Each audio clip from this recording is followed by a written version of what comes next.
In today's video, I will be discussing the ICD-10-CM Index and Tabular.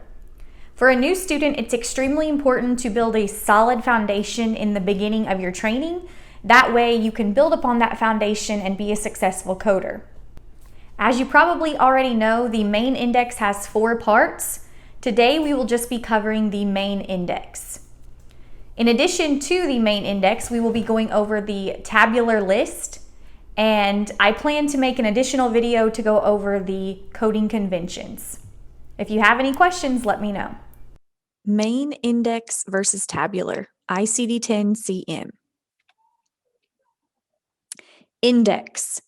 The index in the ICD-10-CM codebook is made up of 4 sections, and each of those sections are designed so that you can find the main term or the condition, disease, or another reason for that encounter.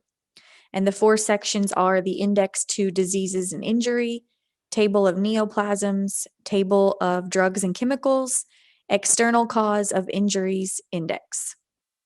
Index of disease and injury, and this is considered the main index.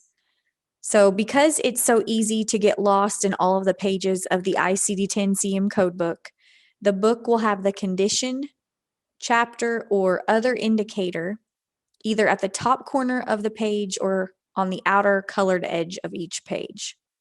So make sure that you pay attention to these locator terms because they will help guide you to the right section of the code book. And I've given examples on this screen. The left-hand picture, you can see it's got the medical term at the top and it says index on the right. And then the medical terms are listed in the second photo, and this is the bottom of the page. Table of neoplasms. I've given 2 examples. The picture on the left is of the top right corner of the code book, and the picture on the right is the bottom right corner of the code book. So you can see there's information guiding you along your path. Table of drugs and chemicals, once again, examples of what the book looks like. You can see that on the edge of the page, it's going to tell you that you're in the table of drugs and chemicals. It also looks a lot different, but we'll get into that in another video. External cause of injuries index. Once again, 2 examples. The left one shows you the right top corner and it says external causes index. Index of disease and injury. This is often called the main index, which I've already mentioned. It's the largest index of the ICD-10-CM codebook. It's in alphabetical order, and you won't find the majority of neoplasms, poisonings, and adverse effects and external causes in the main index, and that's because those all have their own indices. Find the main term. These are the 4 main steps. Number 1, you're going to locate the main term for the condition, disease, or other reason for encounter. The main term is the noun that describes the patient's diagnosis or reason for encounter.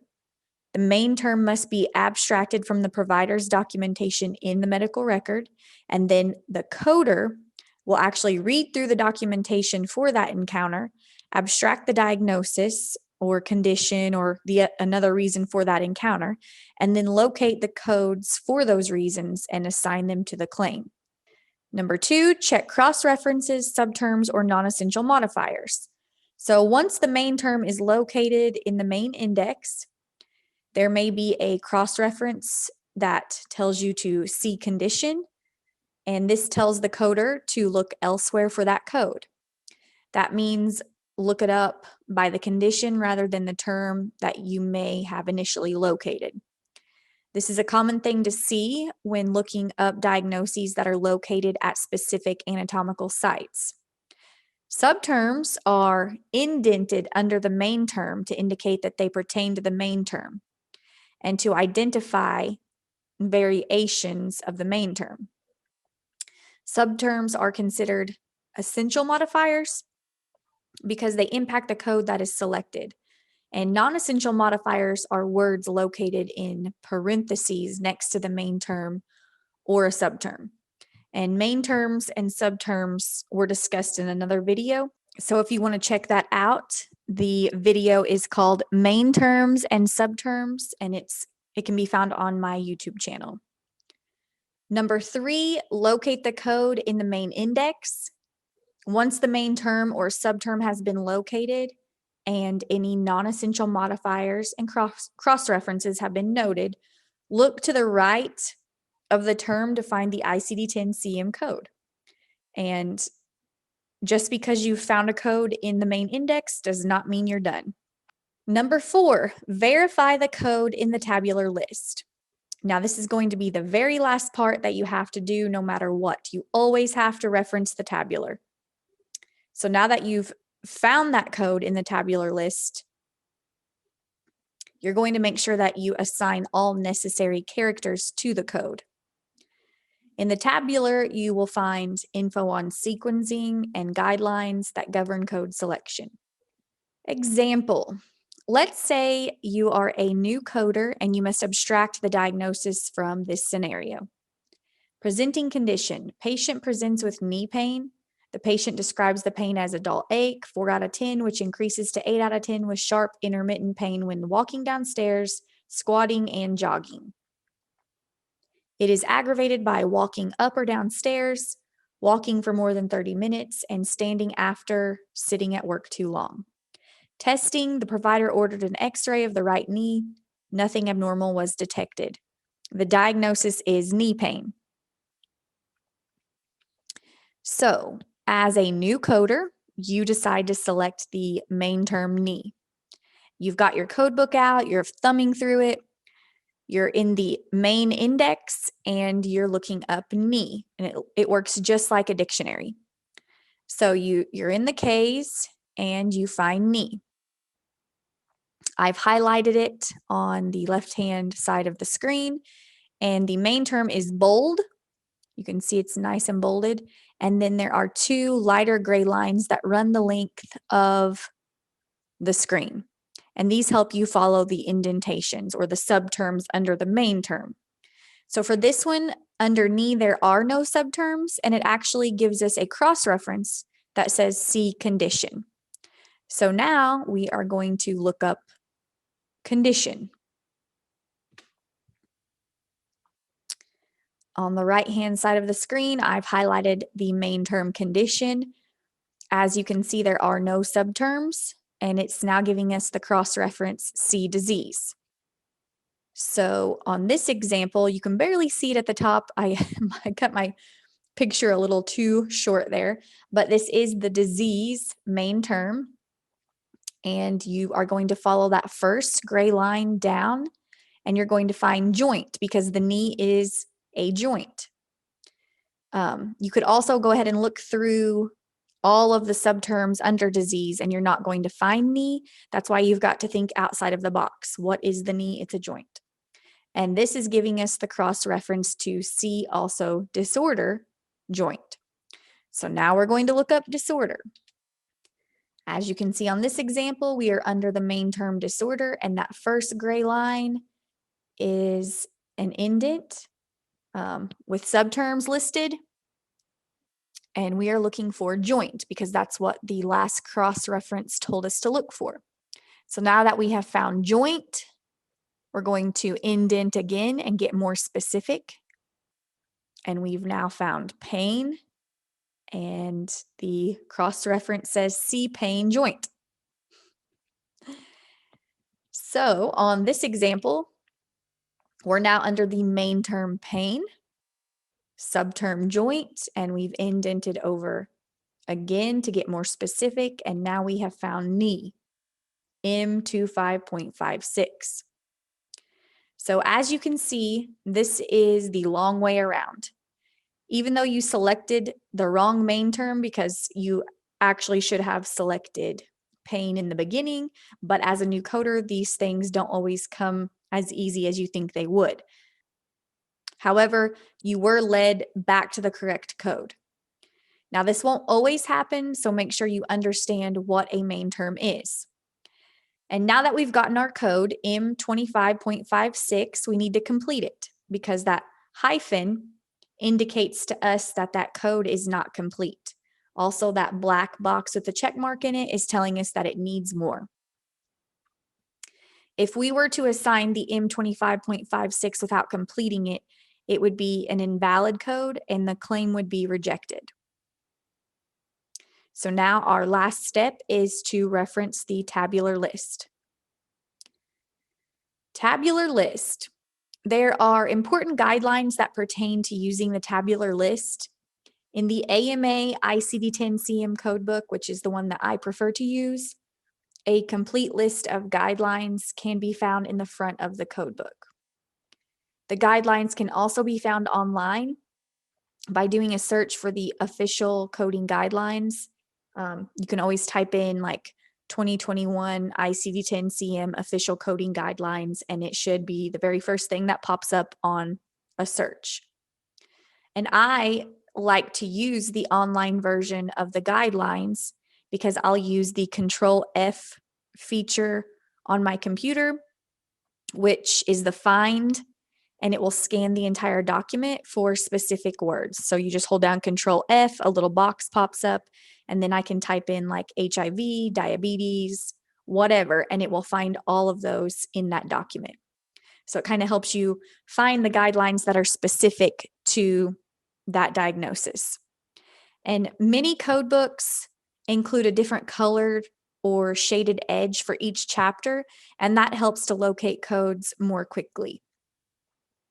So as you can see on the left-hand side, I took a picture of the edge of my code book. It looks like a beautiful rainbow. Not every book is colored like this, but the AMA code book is, and that's why I prefer it. So the tabular list is organized alphanumerically and divided into chapters based on body systems or conditions. More than just codes, definitely. The tabular list includes references to guidelines, various symbols, which can also be found in your code book.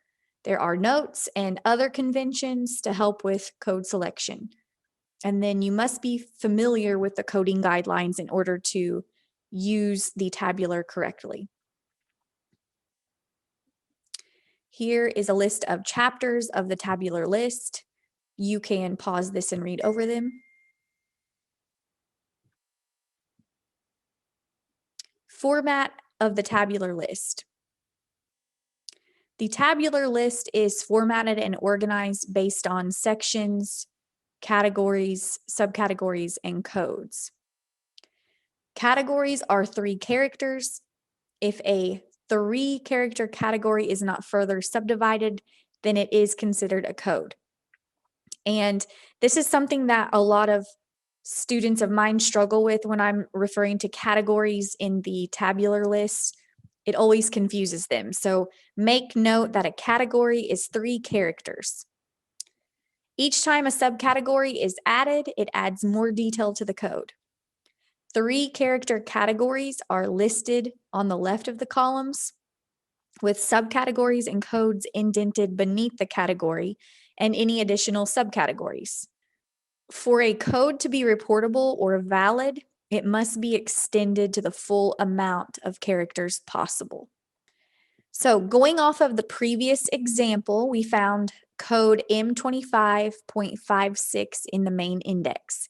If we assigned the M25.56 without completing it, it would be invalid and the claim would be rejected. The hyphen in the main index indicates that there are more digits that are needed. And now we are referencing the tabular list. The top bigger picture is of the actual tabular list in the ICD-10-CM codebook. And as you can see, the right edge is green and says chapter 13. The page is divided into 2 columns, and code M25.56 is on the left column, and I've highlighted it. The bottom zoomed in picture is of code M25.56 in the tabular list. And as you can see, there is a red symbol that I have also circled to the left of the code.